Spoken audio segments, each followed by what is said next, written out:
ئەو قاچاقچیە ناوی بەرزان مەجیدە.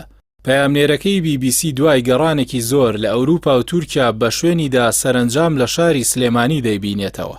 راپۆرتەکە لەلایەن سۆ میشێل پەیامنێری BBC و کارمەندێکی خۆبەخشی تیمەکانی فریاگوزاری پەنابەران بە ناوی ڕۆب لۆری ئامادە کراوە.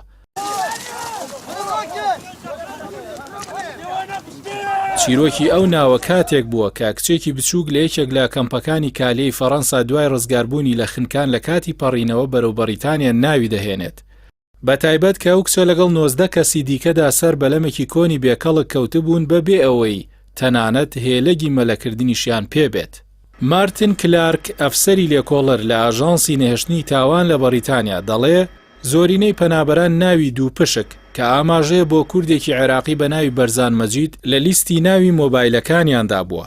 کلارک دەشڵێت بەرزان ساڵی 2006 لە بیستەکانی تەمەنیدا بە قاچاق هاتووەتە بەریتانیا و سەرەڕای وەرنەگرتنی وەڵام چەند ساڵێک بە قاچاق ماوەتەوە، چەندین جاریش بەهۆی ئەنجامدانی تاوان زیندانی کراوە. راپۆرتەکە دەڵێت ساڵی 2015 دوو پشکە عێراقیەکە ڕەوانی وڵاتەکەی کراوەتەوە. دوای ماوەیەکیش لە براگەورەکەیەوە پیشەی قاچاقچێتی وەرگرتووە کە لە بەلجیکا سزای زیندانی بەسەردا سەپێنراوە. راپۆرتەکە ئاماژەی بەوە کردووە لە ساڵی 2016 تا 2021 تۆڕەکەی بەرزان مەجید بەرپرس بووە لە زۆرینەی چالاکیەکانی بە قاچاقبردننی مرۆڤ لە نێوان وڵاتانی ئەوروپا و بەریتانیا.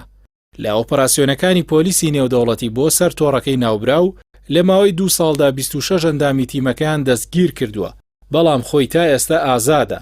بەو هۆیەوە لە دادگای بەلجیکا 121 تۆمەتی بەغیابی دراوەتە پاڵ و سزای 10 ساڵ زیندانی و پێبژاردننی 963,000 یۆرۆی بەسەردا سەپێنراوە.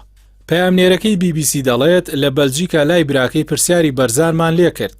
ئەو پێی وا بوو کە پێدەچێت لە تورکیا بێت، بەڵام لەوێت دەست نەکەوت. دواتر لە نیوە شەوێکدا بە تەلەفۆنێکی بێژمارە پەیوەندیان پێوە دەکات. ئەو ڕەتی کردەوە بە قاچاقی بە مرۆڤ تێوەگلابێت و دەڵێت پروپاگەندەی میدیاکانە و تووشێتی ئەو تەنها بەرپرسی داراییە و سەرۆکاتی هیچ پرۆسێکی قاچاقبردن و خستنە ناو بەلەمی نەکردووە. لەگەڵەوەشدا دەڵێ پەنابەران زۆر کات دەپاڕێنەوە تا بیان بن، بەڵام دواتر خۆیان گلەی دەکەن. کاتی گیان لە دەستدانیش لە دەست خوایە، بەڵام پەنابەرانیش خۆیان هەڵە و کەمتەرخەمیان هەیە. پەیامنێرەکە باز لەوەش دەکات کە کەسێکی دیکە پێی ڕاگەاندن بەرزانی لە نووسینگەیەکی ئاڵوگۆڕی دراوی شاری سلێمانی لە هەرێمی کوردستان بینیوە. ئەوانیش دێنە سلێمانی بە زەحمەت ناوبراو دەدۆزنەوە، سەرەتا ئامادە نابێت بۆ بینینیان بەهۆی ئەوەی ترسی هەیە بۆ دەستگیرکردنی هاتبن، بەڵام دوای دڵنیابوونەوەی لە مۆڵێکدا یەکتر دەبینن. دەڵێت بەرزان بە پۆشاکێکی شیک و گرانبەهاوە دەرکەوت و لە یاریزانەکانی گۆڵف دەچوو.